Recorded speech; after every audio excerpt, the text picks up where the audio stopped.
Wacana pertemuan Megawati dengan Prabowo Subianto terus berhembus kencang belakangan ini, terutama setelah pidato Megawati dalam hari ulang tahun PDIP yang ke-52 tahun, di mana Megawati mengatakan tidak ada permusuhan apapun dengan Prabowo Subianto.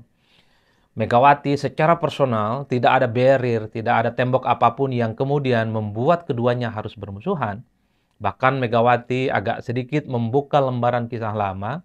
Prabowo itu adalah sosok yang senang jika disuguhkan nasi goreng. Tak lama setelah itu Ahmad Basara, salah satu petinggi dari PDIP, mengatakan PDIP tidak ingin jadi oposisi. PDIP siap bekerja sama dengan Prabowo Subianto, akan mendukung secara total semua visi misi, program kerja, dan janji politik Prabowo tanpa terkecuali. Meski tidak ada kader PDIP yang kemudian harus menjadi menteri dan pembantunya Prabowo. Dan bahkan hari-hari ini kita membaca dan kemudian mendengarkan bagaimana Puan Maharani mengunggah foto kebersamaannya dengan Prabowo Subianto bersama partai-partai yang tergabung dalam KIM. Jadi tiga anasir ini yang kemudian kenapa pertemuan antara Megawati dan Prabowo Subianto itu terus menguat dan terus dikait-kaitkan akan terus dilakukan dalam waktu dekat. Tidak berhenti di situ. Ahmad Muzani, salah satu petinggi dari Gerindra, saat ini adalah Sekjen, itu juga berharap bahwa pertemuan antara Megawati dan Prabowo itu bisa dilakukan di bulan Januari ini. Karena kalau kita mendengarkan statement-statement PDIP, paling mungkin nanti Megawati bertemu dengan Prabowo adalah saat Kongres PDIP yang akan dilaksanakan pada bulan April di tahun 2025. Jadi inilah yang kemudian membuat bagaimana publik melihat ada gayung bersambut soal kembali mencuatnya pertemuan antara Megawati dengan Prabowo Subianto. Jadi Megawati dan Prabowo adalah dua sosok yang belum pernah bertemu dalam kurun waktu yang cukup lama. Sebelum Pilpres sekalipun, pasca Pilpres sekalipun, kedua tokoh ini tidak punya kesempatan untuk berbicara dari hati ke hati soal bagaimana membangun kerjasama politik satu di antara yang lainnya. Tapi kalau saya amati, kalau saya teliti satu persatu ya, jadi kalau betul Megawati jadi bertemu dengan Prabowo Subianto, yang diperbincangkan itu dua hal. Pertama, ini dikait-kaitkan dengan soal posisi Hasto saat ini yang kemudian berurusan dengan KPK. Ini dianggap karena misalnya Hasto kemarin ketika dipanggil oleh KPK, posisinya sebagai tersangka tapi tidak ditahan. Ini kan kemudian publik mengait-ngaitkan bahwa ini karena sudah ada komunikasi politik antara dua elit. Tapi Said Abdullah membantah itu. Said Abdullah adalah petinggi dan orang penting di PDIP dan menggaransi bahwa jika ada pertemuan antara Megawati dengan Prabowo Subianto, jangan sekali-kali kaitkan dengan kasus-kasus yang selama ini dihadapi oleh Hasto, terutama posisinya sebagai tersangka. Jadi ini mostly different, di mana posisi Hasto adalah tersangka, dan pertemuan Megawati dengan Prabowo Subianto adalah peristiwa politik lain yang saya kira itu memang sudah lama diwacanakan. Kita ingat persis pasca Pilpres 2024, Prabowo ingin merangkul semua partai politik, terutama partai-partai politik yang kalah. Sudah bertemu dengan Muhaimin Iskandar, sudah bertemu dengan Surya Paloh, sudah bertemu dengan Ahmad Syaihu. Prabowo hanya belum bertemu dengan Megawati sebagai salah satu partai yang kalah dalam pemilu. Jadi wajar kalau kemudian Said Abdullah membantah secara tebal bahwa jangan ada kait-kaitan ketika Megawati jadi bertemu dengan Prabowo itu disangkut pautkan dengan proses hukum yang saat ini sedang diperjuangkan dan dihadapi oleh Hasto. Nah, yang kedua yang menarik, ketika ada pertemuan soal kemungkinan Megawati dengan Prabowo Subianto bertemu, ini pasti selalu dihubung-hubungkan dengan Jokowi. Loh, kenapa Pak Jokowi selalu dikait-kaitkan? Tentu ada rumus yang selama ini seakan-akan baku. Rumusnya adalah selama hubungan Jokowi dengan Prabowo Subianto itu baik-baik saja, rasa-rasanya Megawati tidak akan bertemu dengan Prabowo Subianto.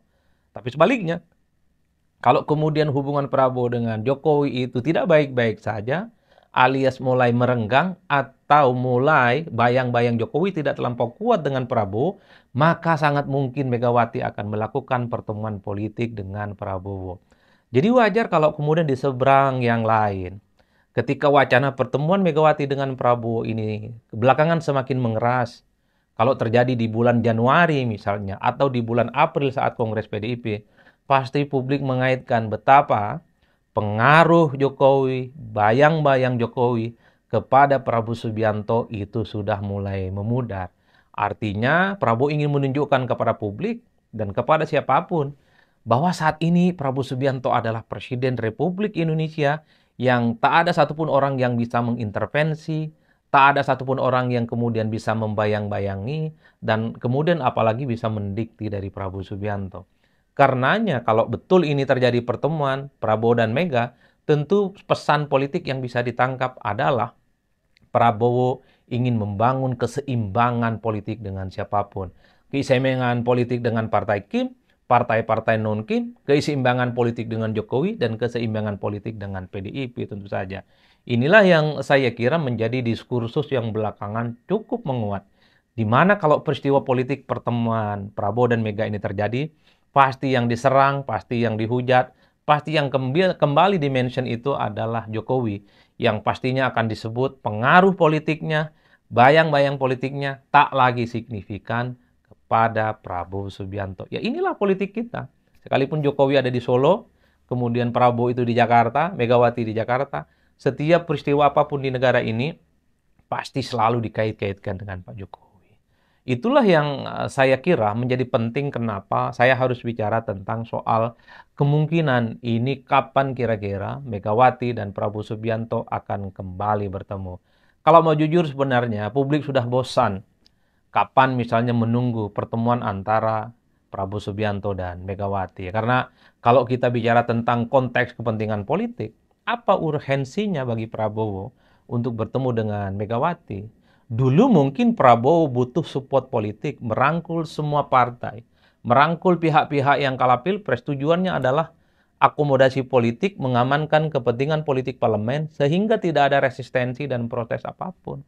Tapi sampai hari ini, hampir bisa dipastikan 85% dukungan politik baik di ekstra parlemen ataupun dukungan politik yang ada di DPR, itu semuanya total sudah diberikan kepada Prabowo Subianto. Artinya apa? Kalau argumennya Prabowo itu kepentingannya adalah argumentasi stabilitas politik, saat ini dukungan politiknya cukup kuat kepada Prabowo dan politik cukup stabil. Bahkan PDIP sekalipun belum resmi menyatakan dukungan politiknya kepada Prabowo, tapi publik tahu. PDIP dalam banyak hal pasang badan dan memberikan dukungan secara total kepada Prabowo.